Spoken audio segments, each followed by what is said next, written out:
Je voudrais du soleil vert, des dentelles et des théières, des photos de bord de mer, dans mon jardin d'hiver. Je voudrais de la lumière, comme en Nouvelle-Angleterre. Je veux changer d'atmosphère, dans mon jardin d'hiver. Ma fleur sous la pluie de novembre, tes mains qui courent, je n'en peux plus de t'attendre. Les années passent, qu'il est loin, là je tombe. Nul ne peut nous entendre. Je voudrais du Fred Astaire, revoir un latte. The Chinese military, the People's Liberation Army, just released a new video bragging about their mad skills as an army, showing off their weapons, showing off their long-range sniper skills. A lot of what's in this new video from the Chinese army is clearly designed to show off their capability in terms of war with another nation state, a military-to-military kind of fight. So, you know, you need dogfighting, fighter jets and missiles and tanks and stuff. But there's also this stuff that you see on your screen right now. In this video they just released, they appear to be going out of their way to show how the Chinese army could be deployed to devastating effect against civilians, against rioters, protesters. Some of that involves using water cannons. A lot of it is, you know, street maneuvers by uniformed soldiers using their shields, using their guns. Here in one clip from the video, you can see soldiers in formation. What they're actually shouting here is, fall back, fall back, fall back. Why would soldiers in the Chinese army need to shout fall back in English as they confront people in the streets? And the only place in China, of course, you would ever have to do anything in English is Hong Kong, where lots of people speak English. Why are they rolling out this video now? As the pro-democracy protests in Hong Kong have become more persistent and more intense, China has jumped right to the end of the plot, right to the end of the movie, and they have now started overtly threatening to use their gigantic military against the civilian pro-democracy protesters. You might have seen online over the last 2 days the intimidating footage of these huge columns of identical hulking Chinese military vehicles flooding from the Chinese mainland toward the Hong Kong border. And this isn't like surreptitious footage that somebody sneaked out. China is showing off that they are massing this kind of force. State-run media outlets are promoting these kinds of images, along with the Chinese army promoting this propaganda video about what it would look like for Chinese soldiers to deploy full force against people in Chinese streets. Protesters basically shut down the main airport in Hong Kong yesterday and again today, and it looks like they will be back tomorrow. The violence by the police versus the pro-democracy protesters over these past few weeks and over these past couple of days in particular has just been out loud and terrifying. We've seen blood-curdling footage from police attacking protesters in subway stations and train stations, now at the Hong Kong airport. Here at home, President Trump today was asked about the situation in Hong Kong, and he responded with one of his patented both sides-isms, saying, quote, "I hope it works out for everybody, including China, by the way." I'm sure China is heartened to know that the American president is hoping this is all going to work out for them, as they now threaten overtly to use the People's Liberation Army in the streets against Chinese unarmed civilians in Hong Kong. And so here's this new thing that we've never really had to contend with before. While President Trump made those remarks today, while he spoke at the White House about China and the protests in Hong Kong and what China might do to those protesters, the president's eldest son at that moment was in Indonesia, launching a new Trump-branded real estate project. Of course, for the company the president still owns and still profits from. His eldest son was in Indonesia today touting their latest, quote, integrated lifestyle resort and theme park. Theme park. Trumpland. It's not Trumpland. It's not like dystopian Disneyland. But there is apparently some sort of amusement park that's attached to this real estate development, to this new bunch of Trump-branded condos and hotel rooms. And here's the thing. When we first learned the details of this new Indonesia project the president's company is building, when we first learned those details last spring, we learned, as part of that, the exciting news that the theme park part of this development, the part that presumably adds most of the value to the prospect of living in these Trump condos or renting these hotel rooms, the adjacent theme park for this development was to be built by the Metallurgical Corporation of China, a state-owned Chinese construction company. So the Chinese government builds the theme park as part of their One Belt, One Road initiative. And then they attach the theme park to Trump's new for-profit hotel and condo development. And the advancement of that project was being celebrated today, literally at the same moment, while the president was saying he hopes this unfolding, maybe bloodbath in Hong Kong works out okay for China. The involvement of this Chinese-run company in the Trump development over there was first reported by Agence France-Presse and the New York Times and the AP last year. Literally today at this press conference involving the president's son, the Indonesian partner in the deal suddenly announced at the press conference with no warning that no, they've decided not to use the Chinese company to build the thing after all. But it's actually not clear from the way he said it if that just means they're not having the Chinese construction company build it, or maybe it just means a Chinese bank isn't financing the whole development anymore. Nobody's actually been able to confirm whether Chinese state-run firms or banks are out of the Trump deal. The Indonesian guy just blurted out today that that's happening, that's a big change, and we don't know. So yeah, maybe not, unclear. Nobody in the Trump White House seems much to mind either way. But that's a new place that we're in as a country, not just for the president and for his family and for his ongoing business interests, but for us as a country, right? We are here in a new place at a fraught time. The biggest rising power in the world, the most populous nation on earth, right now, as we speak, is facing the biggest internal political confrontation their government has had since Tiananmen Square, which resulted in a massacre in the streets a generation ago, right? These pro-democracy protests in Hong Kong are a very big deal. Simultaneously, the physically largest country on earth, our Cold War nemesis, the country that interfered in our last election to try to install Donald Trump in the White House, they are now also facing their biggest internal protests against their government since the protests back in 2011, 2012 that seemed to have driven Vladimir Putin absolutely around the bend. Again, those are pro-democracy protests against the Putin government, pro-democracy protests in the streets of Moscow, pro-democracy protests in the streets of Hong Kong. In Russia, these major protests rattling the government have been ramping up over the last few weeks. They're now coinciding with a brand new Russia crisis in which citizens of that country are being rattled like rocks in a tin can by what is apparently a new and terrifying nuclear accident of unknown scope. It's being called the worst known nuclear disaster since Chernobyl. And Russia's citizens have every reason to believe that their government is lying to them and covering up what actually happened, with lives at stake and lives already lost. So here's my question, right? In a normal time, in normal circumstances, what would our country do here that would be best for us and best for the world? What could we do? I mean, I set this apart from normal circumstances in our government. I mean, this administration, this president personally, don't have to get me started in terms of him in Russia, right? But I mean, even just looking at him in China alone, he and his family literally today celebrating a business deal that will mean the president will personally benefit potentially to the tune of hundreds of millions of dollars, we think maybe from Chinese government investment. While he, at that moment, is commenting at the White House on China's threat to use military force against his own civilian population. What does the U.S. president have to say about that while they're stuffing his pockets at the same time? I mean, when we've got that kind of problem at the top of our government, what is the material consequence for us as Americans and for our country in moments like this? What does that do not just to our standing in the world, our sense of who we are, but our ability for our country to do what's right? The ability for our country to maneuver at fraught times like this, even to do just what's best for us, to stand up for what we want to be standing up for, to act in a way that we think is most beneficial to our own interests. I mean, what should we be able to do at times like this, under normal circumstances?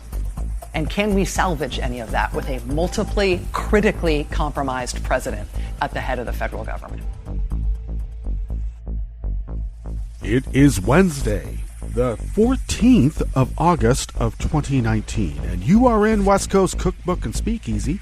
I am your chef de cuisine, Justice Putnam, and our daily special is Smothered Benedict Wednesdays. Will no one rid us of this priest? Oh, yes. Well, we could be headed to nuke catastrophe, or it could just be a rattling of sabers and another grift by a mobster running a mobster state. Yeah, Vlad, we're looking at you.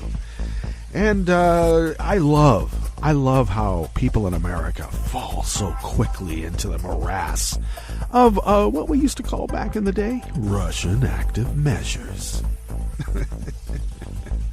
I know, it sounds like I'm some sort of conspiracy theorist. Except for one thing. There's a lot of countries in the world battling this morass of corruption and saber-rattling by Vlad. If we just disregarded that. Of course, those who think that the U.S. backed a neo-Nazi coup in the Ukraine, who then belittle the actual facts of the case, who laugh at you, who mock and belittle you. All right, that's fine. Be on the wrong side of history. It is somewhat, I don't know, questionable that the people who push this meme, this, shall I say, Russian active measure, also are at odds completely with this government. Foreign actors are not a threat, but our own government is. I find it terribly hard to even debate someone like that. All they deserve is to be mocked. Okay, well, our job from the very beginning here is to elect more and better Democrats. And apparently that's a centrist endeavor. And everybody knows centricism is bad. And as an aside, I should say that some of these people on the right wing, the Trump types, who don't really have a whole lot going, and they're trying to catch up. They're cramming right now, trying to catch up. They've just come across the Overton window, and apparently it has been the left who has moved the Overton window so far to the left. Gaslighting mofos. Do you think we're as stupid as you are? Come on. So, the Overton window. Boy, that's kind of an old one now, isn't it? And the Overton window has been moving for quite a while to the right. Some might argue since before the New Deal. But let's just pick a point in time, shall we? Let's go back to the 70s to another corrupt administration who abused power. And one vice president by the name of Spiro Agnew of Maryland, by the way, who said, "This country is moving so far to the right you won't recognize it." So now we are arguing with dimwits who, without any ounce of self-awareness, accuse the left of pulling this country so irrevocably to the left. We're socialists. Well, excuse me, the Overton window moved quite a bit to the right when Agnew made his proclamation. We won't recognize it. We have people now who consider icebox baby gulags a job growth industry. And you have to piss in a jar to flip a burger. Eisenhower Republican policies is considered socialism, so let's blame the liberals for moving that Overton window. Gaslight all you want. Okay, well, I'm an uneducated douche, apparently, according to that group. And I wear the mantle proudly. I do. I really, really do.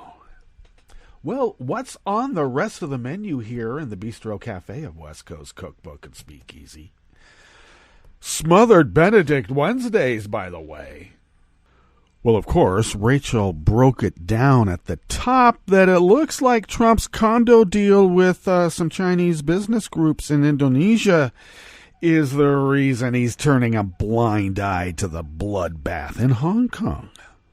It's not personal, it's business. On the rest of the menu, the EPA is hiding even more from the public than first thought as it guts important regulations. Well, in my mind, most of them are important. They didn't come out of a vacuum. Let's remember that. Trump said there's no inflation minutes after data from his own Labor Department showed inflation. And Trump spilled classified military secrets on Twitter again. After the break, we move to the chef's table, where Canadian Prime Minister Trudeau called for action as gun violence spiked in Toronto.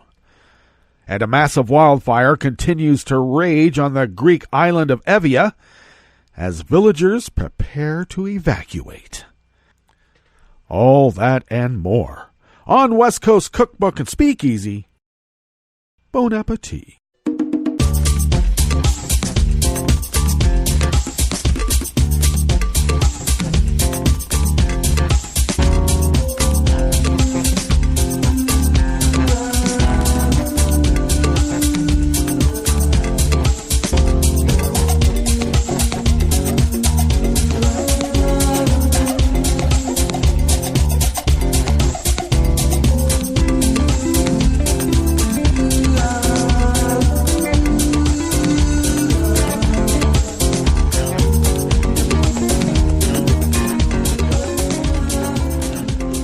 At the bottom of our homepage at netrootsradio.com, you will notice right there by the social media scroll is our chat room link, monitored by Kelly Lincoln. Thank you, Kelly. If you would then take a gander, yes, we use that sort of language around here. Please do take a gander to the leftish of the page from the chat room link at the bottom of our homepage at netrootsradio.com. And you will notice our Patreon link, and please do become a recurring Patreon of Netroots Radio. We've been doing this Resistance Radio for 8 years and counting, and we would be unable to do this without your generosity. Your generosity has allowed us to pay the bills and just slip under the radar so that we can continue to resist as the founders originally intended so many decades ago. If you would like to follow Netroots Radio on Twitter, you can do so by simply going to @NetrootsRadio. Tom takes care of that, and we thank Tom. I take care of @Justice Putnam, because what reasonable person would? Jeez, I have to. And, of course, I also post the show notes and links diary, a very integral part to this multimedia operation that we call the Salon of West Coast Cookbook and Speakeasy. And that gets posted about 10 minutes before showtime on Daily Codes, and then I get that link out on social media in what's known in the industry as, well, the scramble period. Yeah, when you're scrambling. We made that up, but it's in the Netroots Radio style manual, so it is codified to industry standards. All right. If you would like to follow the show on Twitter, do so at CookbookWest, and pick up podcasts by way of Spreaker, Stitcher, TuneIn, iHeart, YouTube, iTunes, and wherever fine podcasts can be found, mixed in with all the mediocre ones. We happen to be in the W's, or as some people say, the W's. Okay. One other thing about the toxic third of our political spectrum, who would like to laugh and Twitter, all the Twitter, on Facebook about, you're one of those who think that the Russians have anything to do with... Well, excuse me. But there's quite a few people who are in jail right now. And, when we're talking about the Russians, this is how the right loves to frame the debate, right? For instance, as soon as you say we need to have reasonable, sensible gun safety laws, the first thing they will say is, you're trying to take my guns away. Well, you never said that.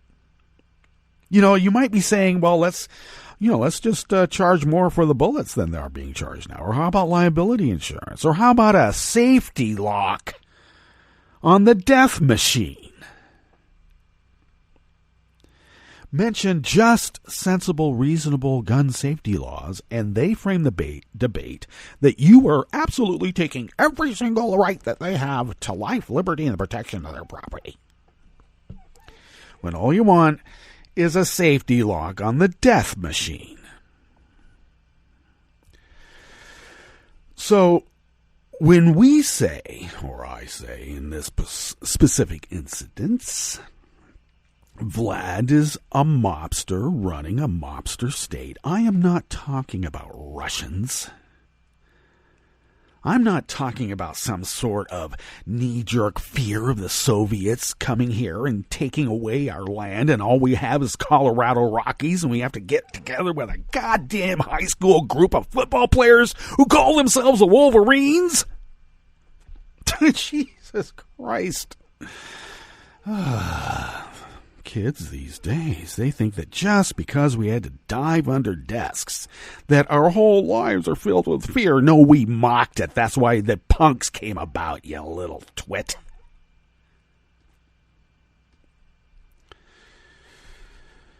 So I'll reiterate. There's a lot of people in jail right now, and I know that you don't trust your government. But I'm going to tell you something, you little twit.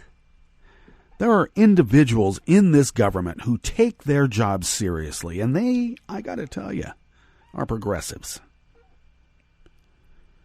But they are doing their jobs not only to get a paycheck, like that's really great when working for government, but because of a true sense of civic duty. No one talks about the soldier getting a paycheck when he's out there in the battlefield, or just sitting in a game room flying drones around and bombing wedding parties. No one talks about their paycheck. So how this representative democracy, and it is a democracy, we can call it that. We don't need to call it a representative democratic republic. It is a democracy. In a democracy, individuals make up the body politic. And those people are doing their jobs. And this so-called Russian whatever it is that you think that we are feverish about, this investigation has been going on for a very long time. Do you think for 1 second that a guy who's palling around with a Czechoslovakian skier whose dad just happens to be part of the KGB is not going to be looked at during the Cold War, before the wall came down, before it was the Czech Republic now, when it was still Czechoslovakia? Come on. This investigation has been going on for a very long time. It didn't just start. And it ramped up when he lost money on his casinos and he couldn't get any Sicilian mob money in New York. It's all part of the public records. You know, if you knew anything about transfer of property title, you might be able to look it up, wouldn't you? All right, I'm sorry to go off, but I'm just so tired of these little twits who think that all they can do is pigeonhole people without really knowing, hippies get kicked, but punks kick back. Okay, the EPA is hiding even more from all of us than we first thought. And it's gutting these regulations like there is no tomorrow. Lisa Needham, Share Blue Media brings us this first offering here in the Bistro Cafe of West Coast Cookbook and Speakeasy, Smothered Benedict Wednesdays. You define who the priest is, and we will act, won't we? What? What is that? That's not a veiled threat. It's really overt. When Trump took office, he issued an absurd executive order that required government agencies to cut 2 regulations for every regulation they passed. It turns out the EPA did an excellent job at cutting regulations, but at the expense of transparency about its actions. And guess what? Also the health and safety of the American public and its charges, like the animals and plants and those things within the property within.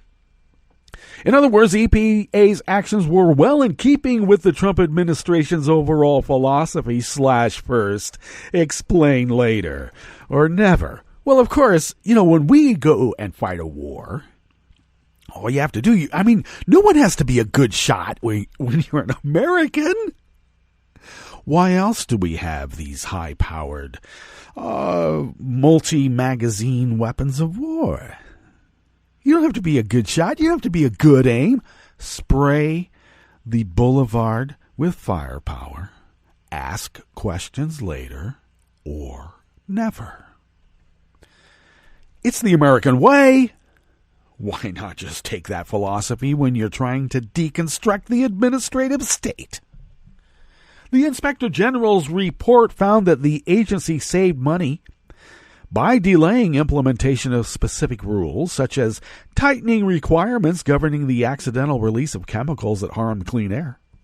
They also rolled back standards covering when industries had to provide reports about mercury and air toxicity. They scrapped a rule that information about hazardous waste exports and imports be posted on the internet. It's a given that refusing to regulate the industries it is charged with regulating will save the EPA money. But that doesn't mean it is a sound way to go about things, because the EPA saves money, but the rest of us gotta pay. Sometimes with our lives. And not only with our lives, but the lives of our children, our grandchildren, and maybe their grandchildren too. Now that's spreading out the cost, isn't it?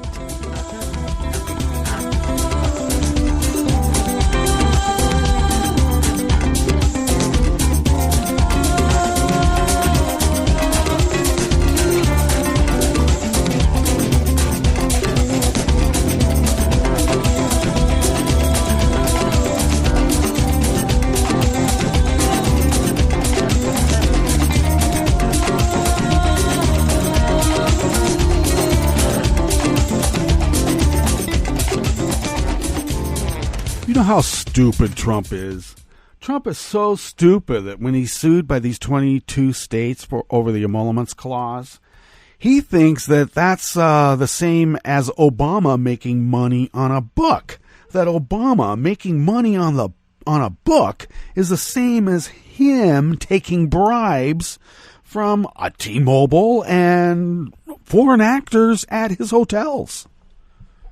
He has no idea, and his lawyers have been unable to explain it to him. So when he makes these proclamations that go absolutely the opposite of what his own agencies say, one has to wonder, is it the Propecia, or is he just going by his gut? Dan Desai Martin brings us this next offering here in the Bistro Cafe of West Coast Cookbook and Speakeasy. Trump's claim that the country is not experiencing inflation was contradicted by data from his own Labor Department. At 8:49 a.m., that must have been East Coast time, by the way. They're the only time that matters. Trump tweeted about his disastrous trade war with China. After mentioning currency devaluation, Trump claimed, "Prices not up, no inflation," ending his missive with, "Fake news won't report." Really? However, just 19 minutes before Trump opined about the state of the economy, the department released data showing inflation had hit a 6-month high. The department's report also contradicted Trump's claim about prices, which are, in fact, going up as a result of Trump's trade war with China. And it's not the first time Trump's lies have been corrected by his own administration. In January, U.S. intel leaders outed Trump as a liar about North Korea, ISIS, Iran, and Russia during congressional testimony. Trump handled the situation by yelling at those leaders to go back to school. Oh, you want to be a bully? Really now? You know what happens to bullies? I won't say any more about that. In April, Trump falsely claimed Mexican soldiers of drawing their weapons on National Guard personnel. Afterward, a military spokesperson was forced to correct Trump, explaining that the situation was a brief misunderstanding between U.S. Army soldiers and Mexican soldiers that was solved with a simple conversation between the two groups, one that Trump apparently is unable and unwilling to ever have with anyone, anytime, anywhere. In May, Trump falsely claimed missile tests by North Korea did not break a UN agreement. 2 days later, his acting defense secretary had to go on CNN to correct Trump, saying the tests were indeed a violation. In June, Trump falsely claimed transgender soldiers could not serve because of the medication they take. Of course, a Defense Department spokesperson had to correct Trump, saying there is no medical reason why transgender soldiers could not serve. Also in June, Trump made the bizarre claim that the moon is part of Mars and that NASA should not be talking about going to the moon. A few days later, NASA Administrator Jim Bridenstine had to clean up Trump's mess with a statement. It is not always just the U.S. government that corrects Trump. In April, French officials made a public statement rebuking Trump's suggestion of how to put out a fire that engulfed the Notre Dame Cathedral. Trump's idea of using flying water tankers could have led the entire structure to collapse. Before Tuesday, the Washington Post cataloged more than 12,000 lies Trump has told since being in office. It is unclear how many of those lies have been corrected by his own administration, but that number grew exponentially just yesterday.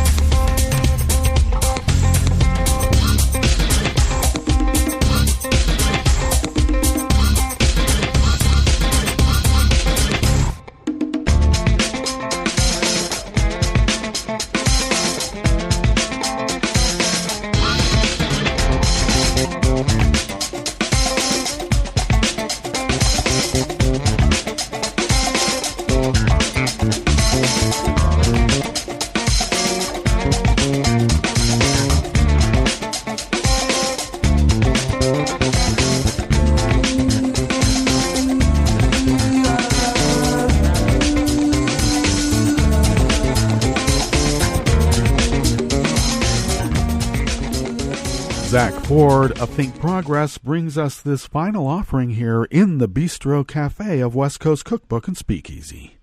Trump boasted in a tweet Monday evening that the United States had more advanced missiles than Russia, following a rocket explosion in the country that left 5 nuke engineers dead that we know of. If his tweet is accurate, it suggests the United States has technology thought to have been abandoned over half a century ago. It also means Trump may have revealed classified information about weapons that the U.S. military may currently possess. And some experts believe Trump may have simply been making things up once again. The United States is learning from the failed mission explosion in Russia. We have similar, though more advanced technology. Trump tweeted on Monday referencing the incident at a military test site in northern Russia last week that killed 5 employees of the nation's atomic agency, Rosatom. That explosion caused a spike in radiation in the region, though officials dismissed health concerns, of course. Why wouldn't they? Do they have liability laws there? It doesn't matter. It really doesn't matter. Because what people know is what you tell people they should know. And Chernobyl, I have to say, back in the day, wow, trying to get information out of those guys. Good thing we had some radiation sniffers in the atmosphere, because then they could track that plume coming all the way around the world over and over and over again. I suppose to those who believe that the government of the United States is your true enemy, that's just brainwashing propaganda, maybe, except for the fact that there was a spike in thyroid diseases in those who were in concentrated parts of that plume. Oh, yeah. And once again, it's not iodine that is the bulwark against radiation poisoning. It is called iodide. A little information is a dangerous thing now, isn't it? Well, Trump appeared to confirm that Russia was testing what NATO has referred to as Skyfall, Russia's experimental nuclear-powered cruise missile. Oh, you mean a nuke reactor in the sky on a rocket? Rocket-propelled nuke reactors. That's what we want. Well, then in that case, I guess we're going to, let's re-up the old Orion. The old Orion project. That's kind of sort of from the Russians way back in the 50s. Look that one up. Yeah, let's go to Saturn on a rocket a half a block in diameter or more, I believe. And through a series of explosions, these engineers determined that they could get to just a few percentage points below the speed of light. I don't know. I don't know what that does to a body. Remember, back in the day, people thought that if you were riding on a horse that went faster than 25, 30 miles an hour, your body could discorporate. It would become, it would rip apart. It would. People thought that. I don't know. If you're going just a few ticks under the speed of light, I know that there's no friction in space, but still, there's objects like asteroids and all sorts of other things that you get hit. Anyway, the old Orion program, that's interesting. And this nuke reactor on a rocket, Skyfall. What the hell? Now, of course, this could very well be Vlad rattling sabers, and that is not actually in place either. But you have the so-called President of the United States once again divulging military secrets. Feature? Not a bug. All right, let's get to our break, and when we come back from that break, we are going to go through weather from around the world and finish up with the stories that we have curated for you today. You are listening to West Coast Cookbook and Speakeasy, and we will be right back. You are listening to netrootsradio.com. Please hang up and try again.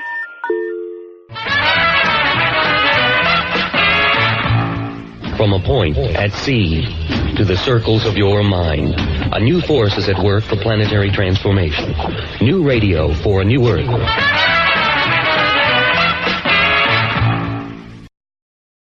This is Take Two Movie Review. I'm Mike Friend. This week, the new rule of Fight Club. 2 decades after that film comes a strange dark comedy that begins like The Karate Kid, takes a turn through the aforementioned, and ends up in pretty much straight-up horror. Our protagonist is Casey, a single, introverted, dachshund-owning accountant who's assaulted by a masked motorcycle gang one night while returning home from buying dog food. After shopping for a pistol in a wonderfully sardonic scene in a gun shop, he decides instead to enroll in a local dojo for karate lessons. It's at this point that we meet the teacher, the sensei, who takes him under his wing, coolly intertwining instruction with pseudo-Eastern platitudes tailored to Casey's desire to, as he puts it, become what he had feared.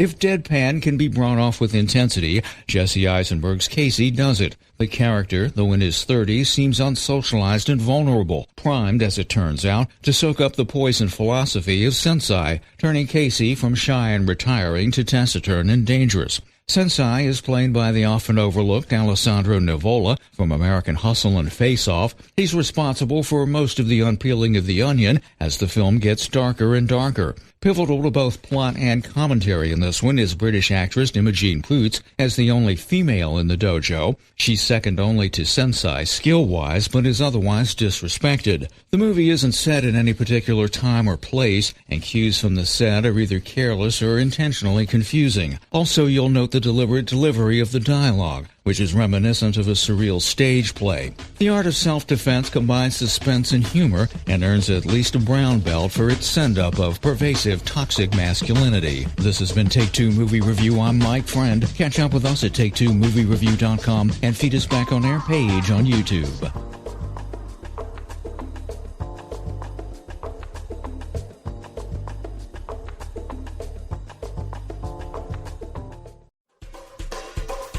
This is Scientific American's 60-Second Science. I'm Karen Hopkin.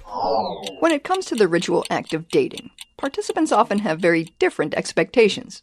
Some hope to meet their soulmate. Others seek companionship. Some are looking for a good time and think that springing for a meal entitles them to one. And now, a new study finds that some women say that now and again, they just want to score some lobster tails. The finding is in the journal Social, Psychological, and Personality Science. You're probably wondering how he came up with this idea. Brian Collison, a social psychologist at Azusa Pacific University in California. Collison says he's always been intrigued, in a scientific sense, by romantic relationships. So when one of his co-authors, Trista Herrig, also at Azusa Pacific, told him about this interesting new phenomenon that Maxim magazine had nicknamed a foodie call, we were curious to explore how often women date men for food rather than a relationship. In this study, the researchers focused on heterosexual women, in part because, based on long-standing cultural expectations, men often pick up the tab, particularly on a first date. In a pair of online surveys, the researchers asked more than 1,000 women, have you ever agreed to date someone you were not interested in a relationship with because he might pay for your meal? We found that approximately 23 to 33% of women surveyed had engaged in a foodie call. Of those who admitted to having swiped right for the free eats, the majority claimed to have done so only occasionally or rarely. But about a quarter admitted accepting the restaurant outings with greater frequency.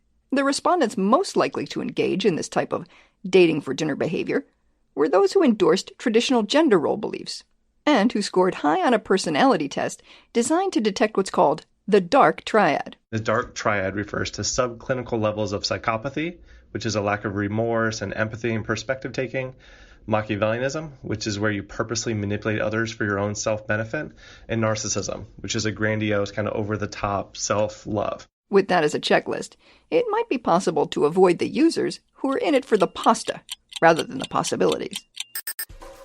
Thanks for listening. For Scientific American's 60-Second Science, I'm Karen Hopkin. Hi, I'm Tom Hartman, and since you're listening to netrootsradio.com, show your progressive side and go to the donate button on the bottom of the homepage. It's progressives like you who power Netroots Radio and keep the progressive message beaming everywhere 24 hours a day. Just go to our donate button at the bottom of netrootsradio.com. Thank you for keeping progressive radio at full power.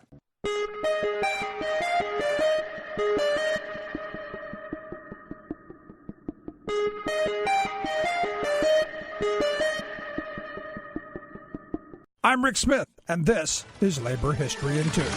On this day in labor history, the year was 1980. That was the day 17,000 workers took over the Lenin shipyard in Gdańsk, Poland. The Polish economy was struggling, and worker unrest had been on the rise. The government hiked food prices, including doubling the price of meat in July. Then came the tipping point, when a popular shipyard forklift operator, Anna Walentinowicz, was fired. The workers started a sit-down strike, demanding her reinstatement. Instead of marching through the city, they decided to occupy the shipyard. The reasoning was the military would be less likely to engage the workers and risk damaging the yards. The workers also protested the rising food prices and demanded the right to unionize. The action was led by Lech Walesa, a former shipyard electrician. Walesa himself had been fired 4 years before for union activity. News of the occupation spread along the Baltic coast. 400,000 workers joined the cause. The workers established an inter-factory committee to negotiate with Communist Party leaders. They drafted a list of 21 demands. The list included recognition of independent trade unions, the right to strike, maternity leave, and improved medical care. Officials from the Communist Party agreed to most of the workers' demands. On the last day of August, the workers voted to form one national trade union.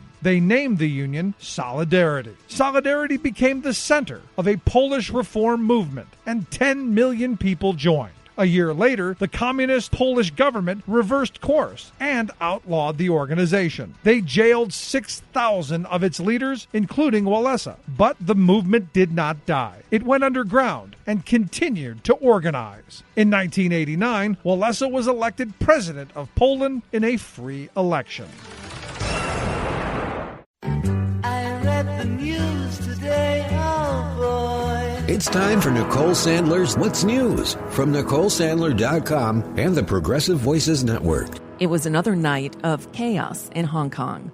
Thousands of anti-government protesters blockaded the main terminal at Hong Kong's airport for a second straight night, temporarily stopping flights.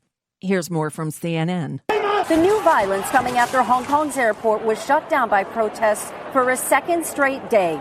The crowd turning on suspected Chinese spies and ramping up anger against what protesters call police brutality. Chinese authorities have blasted the protests as signs of terrorism. Over the past week, state media has shown videos of Chinese military drills on the mainland, less than 20 miles away. Protesters tell us they're undeterred. Does that scare you? No, not at all. No. If we burn, they burn with us. President Trump responding tonight. I hope it works out for liberty. I hope it works out for everybody, including China. I hope it works out peacefully. Hope nobody gets hurt. I hope nobody gets killed. Oops, he did it again. Trump made a ridiculous threat, this time about new tariffs on Chinese goods that would hurt the American consumer particularly hard, and then he backed down off of it.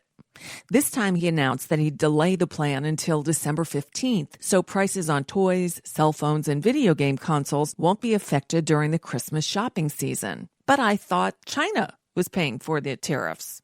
NBC's Stephanie Rule has more. The president outed himself today. He very clearly says China paying us billions and billions.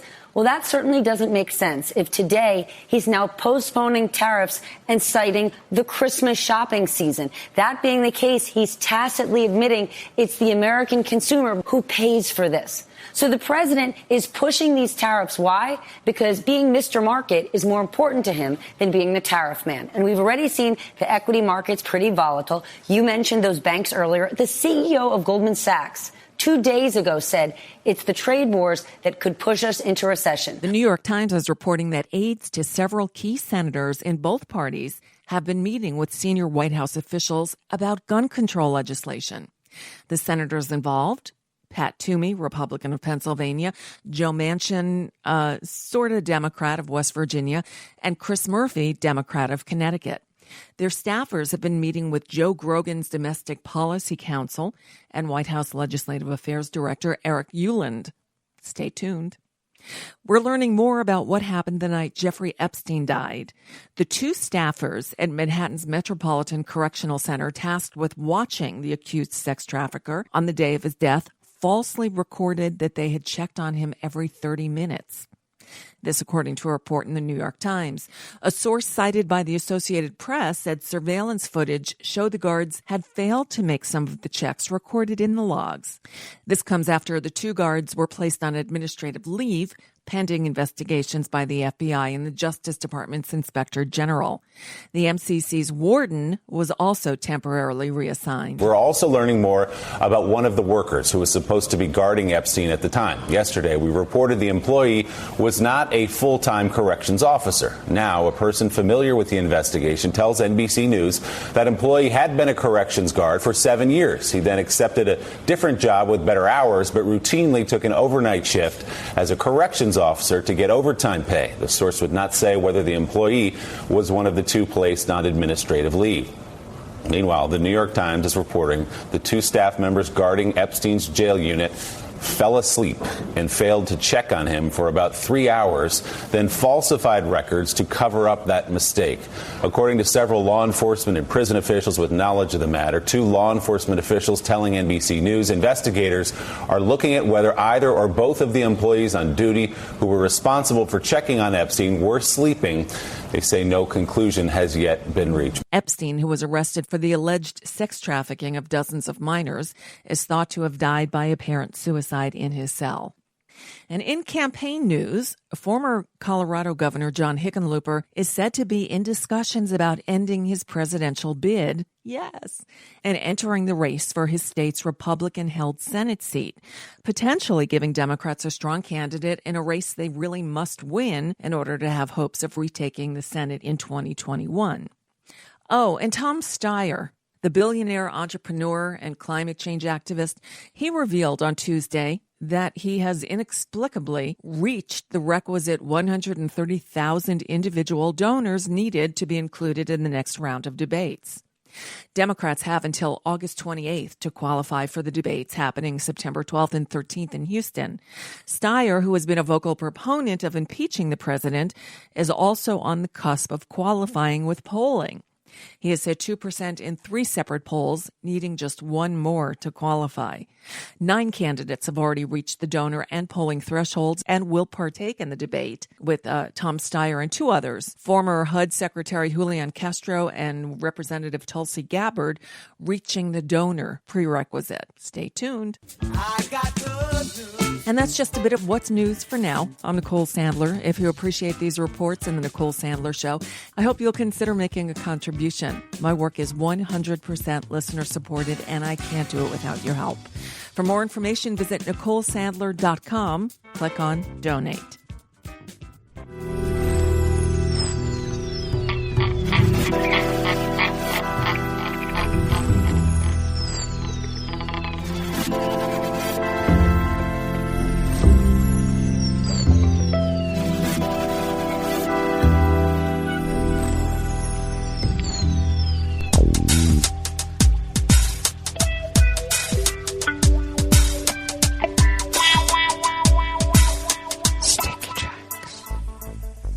Thank you for accompanying us here to the chef's table at West Coast Cookbook and Speakeasy. We always begin weather from around the world along the banks of the Rogue River, in the Rogue River Valley of Southern Oregon, on the west coast of the continental United States of America, where it is currently 62 degrees Fahrenheit already, expecting a high in the mid-90s, which means maybe higher.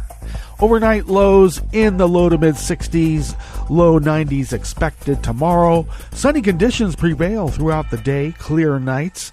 Winds are currently light and variable out of the west, shifting out of the north in just a few hours at 5 to 10 miles per hour, shifting again tonight out of the north-northwest, continuing at 5 to 10 miles per hour, and as well out of the same direction. And velocity tomorrow. Grass pollen is low. The air quality index is 22 parts per million, which is considered good. And the daytime UV index is 8, which is considered very high. Locally, barometric pressure is rising at 29.95 inches. Visibility is up to 10 miles. And relative humidity is at 75%. Weather from around the world is brought to you by people's personal weather stations that they purchased. These people planted these purchased personal weather stations somewhere on their property, and these people positively live around the world. London is 65 degrees with a rain shower and a flood watch. Oh my. Paris is 77 and sunny. Rome is 87 and sunny. Kiev is 90 degrees and fair. Kabul is 82 degrees with thunder in the vicinity, and where there's thunder, there's always lightning just before. Hong Kong is right now 84, partly cloudy, with a chance of a military beatdown on civilians exercising their democratic rights. Tokyo is 85 and mostly cloudy. Sydney, Australia is 47 degrees and clear. San Francisco, California is 60 degrees and fair. And New York is 77 degrees Fahrenheit and cloudy. And that is weather from around the world, brought to you by people's personal weather stations that they purchased. These people planted these purchased personal weather stations somewhere on their property, and these people positively live around the world.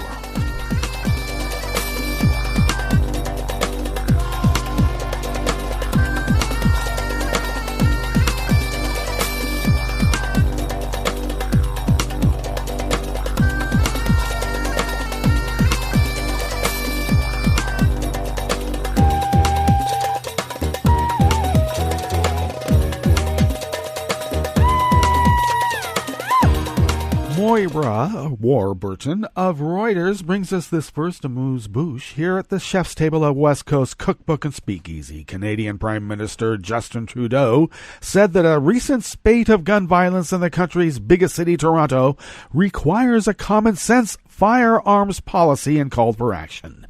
With the numbers of shooting incidents rising rapidly in Toronto this summer, Trudeau met with the city's mayor, John Tory, as provincial, municipal, and federal governments in Canada scrambled to respond to the outbreak of violence. Toronto has seen an increase in gun violence in 2019 so far, with 267 shootings, resulting in 20 deaths, 132 injuries, according to police. That compares to 240 shootings, 30 deaths, and 109 injuries in the same period last year. 17 people were shot over the holiday weekend last week. Toronto's gun violence has been blamed on illegal guns from the United States. While deaths by shootouts in Canada is negligible compared to the U.S., gun control is rapidly shaping up to become a significant issue in the upcoming Canadian federal election in October.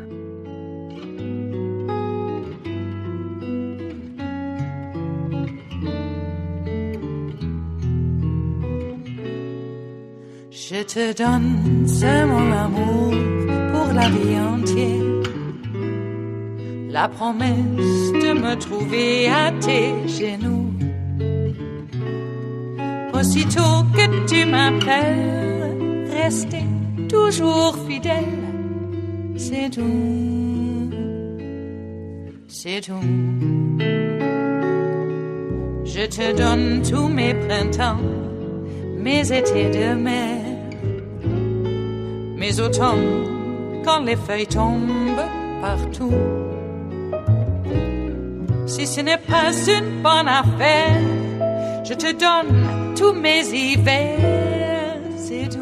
Anonymous worker bees at Reuters bring us this final amuse-bouche here at the chef's table at West Coast Cookbook and Speakeasy.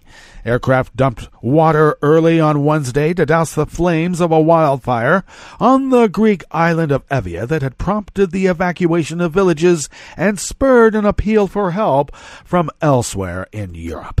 A state of emergency has been declared in regions of the densely forested island east of Athens after the blaze broke out on Tuesday, fanned by strong winds and high temperatures.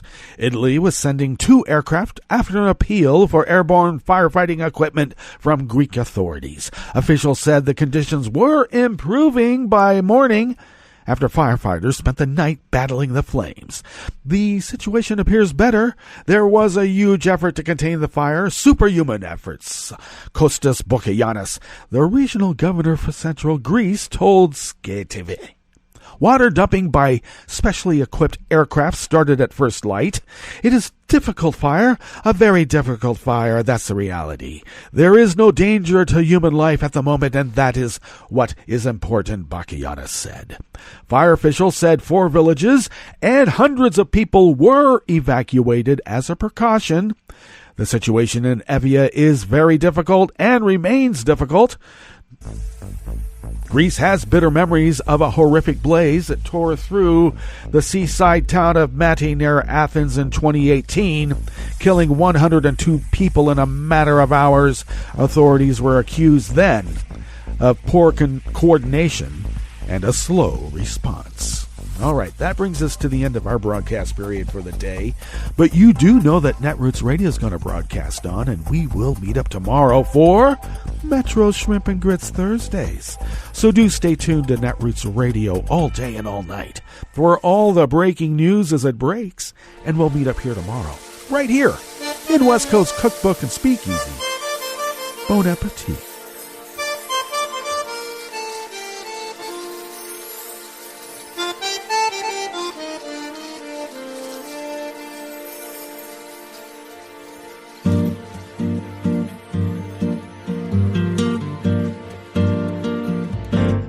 Je voudrais du soleil vert, des dentelles et des théâtres, des photos de bord de mer, dans mon jardin d'hiver.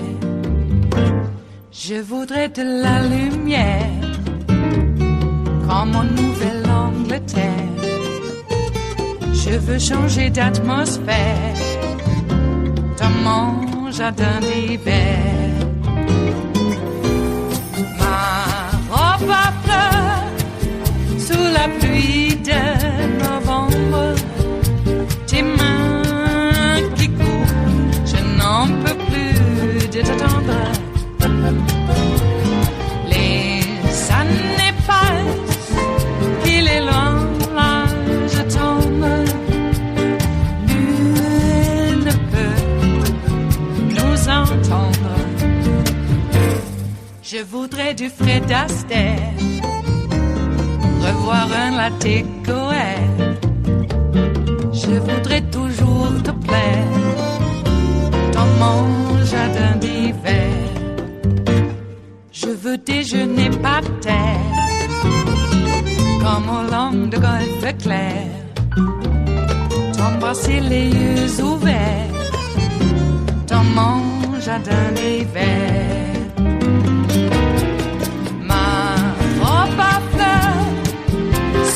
Pluie de novembre, tes mains qui courent, je n'en peux plus de t'attendre. Les années passent, il est loin, là je tombe. Nul ne peut nous entendre. Ba-da-da-dum-di-da-dum. Ba-da-da-dum-di-da-dum. Ba-da-da-dum-di-da-dum. Dans mon jardin d'hiver. Ba-da-da-dum-di-da-dum. Ba-da-da-dum-di-da-dum. Ba-da-da-dum-di-da-dum. Dans mon jardin d'hiver. Dans mon jardin d'hiver. Dans mon jardin d'hiver.